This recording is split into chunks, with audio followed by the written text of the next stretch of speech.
Welcome students. आज हम पढ़ रहे हैं मारिया मोंटेसरी मेथड का पार्ट 2। प्रीवियस वीडियो में पार्ट 1 को आपने देखा है, जिसमें बहुत सी महत्वपूर्ण जानकारी आपको प्राप्त हुई। अब पार्ट 2 में और भी महत्वपूर्ण जानकारी को हम जानेंगे और समझेंगे। आइए देखते हैं।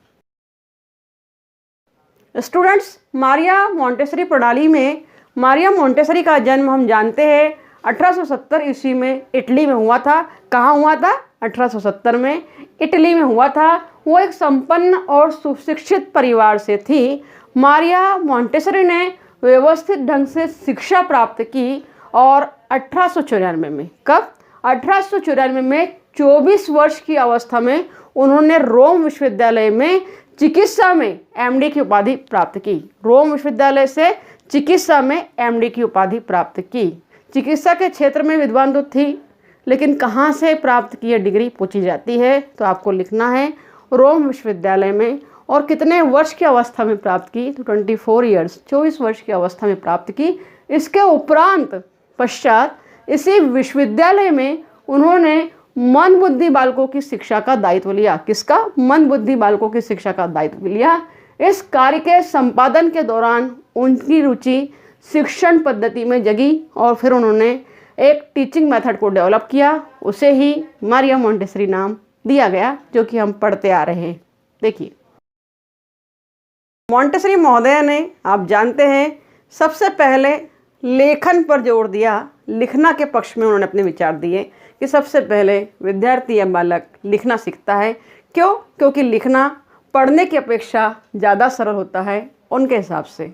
अब हम देखते हैं कि इस प्रणाली को मोंटेसरी मैडम ने कितने भागों में बांटा।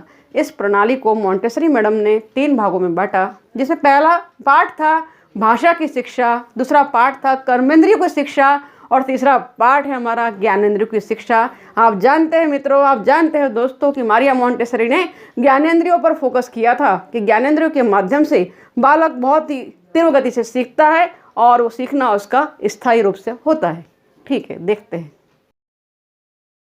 मोंटेसरी मैडम के अनुसार भाषा की शिक्षा के माध्यम से ही बालकों को जल्दी सिखाया जा सकता है। अगर उन्हें भाषा का ज्ञान है, भाषा को जानते हैं, तो अन्य विषयों का संबंध बहुत जल्दी जोड़ लेते हैं। और सीखने के पक्ष में भाषा पर जोर तो दिया ही, और भाषा के अंतर्गत सबसे पहले जो बात की वो उन्होंने कही, लिखने के बारे में बात कही कि लिखना पहले आना चाहिए। ये हम देखते आ रहे शुरू से ही। आगे देखते हैं और भी मारिया महोदया ने क्या कहा अपनी पद्धति में। सेकंड जो पार्ट था उनका कर्मेंद्रियों की शिक्षा थी। उन्होंने कहा कि बालकों को कर्मेंद्रियों के माध्यम से सिखाना चाहिए। बाल भवन या लहर कक्षा, जिसे हमने लहर कक्षा भी नाम दिया है, याद रखेंगे कि मारिया मोंटेसरी पद्धति में बालकों की कक्षा को और क्या कहा जाता है? तो लहर कक्षा कहा जाता है। लहर कक्षा में सभी कार्य बालक स्वयं हाथों से करते थे, अपने हाथों से करते थे। जैसे कपड़े धोना है, कपड़े बदलना है, बर्तन धोना है, स्वयं हाथ से काम करने के कारण, अर्थात इन्हें स्वावलंबी बनाने का प्रयास कर्मेंद्रियों की शिक्षा के माध्यम से किया जाता था। हाथ से करने के कारण इनकी कर्मेंद्रियों का भी विकास होता है, जिससे सीखने में तीव्रता उपस्थित होती है। आप देख रहे हैं विद्यार्थियों कि हमने भाषा की शिक्षा की बात करी, कर्मेंद्रियों की शिक्षा की बात करी, अब ज्ञानेंद्रियों की बात करते हैं, जो कि पूर्व में भी समझाया आपने कि मोंटेसरी महोदय ने ज्ञानेंद्रियों पर फोकस किया और कहा कि ज्ञानेंद्रियों द्वारा जितने अधिक बालक को अनुभव होंगे उतना ही अधिक वे सीखेंगे।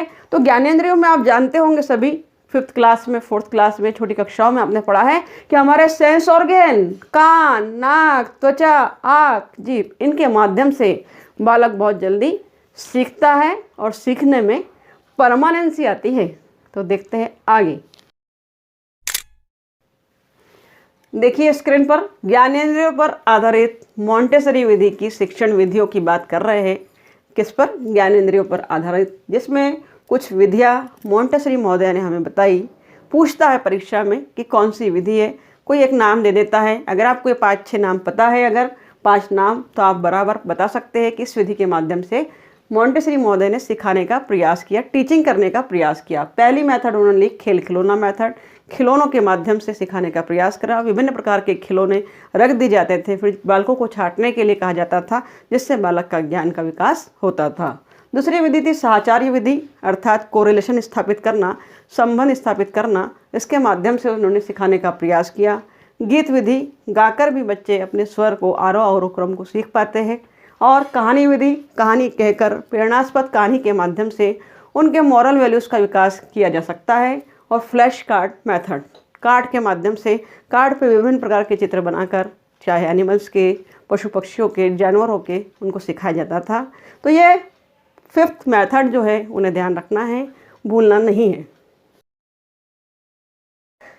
मारिया जी ने अपने शब्दों में ये भी कहा है कि बालक प्रारंभ के 3 वर्ष में जिस गति से ज्ञान प्राप्त करता है, प्रारंभ के 3 वर्ष में जिस गति से ज्ञान प्राप्त करता है, उस गति से आगे 60 वर्षों तक भी ज्ञान प्राप्त नहीं कर सकता।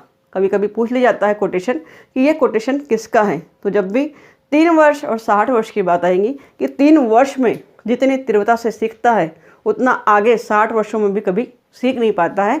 ये मैडम मारिया मोंटेसरी ने कहा है, कि जो कि डॉक्टर थी, चिकित्सक थी और शिक्षा शास्त्री थी। बहुत ही डिटेल में आपको मारिया मोंटेसरी मेथड को पढ़ाया गया है, जो कि संविदा ग्रेड 3 के लिए बहुत इंपॉर्टेंट है।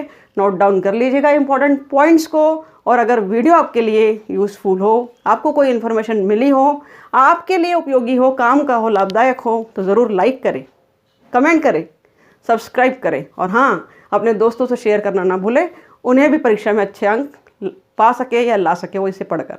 Thank you very much for watching my video. Thank you very much.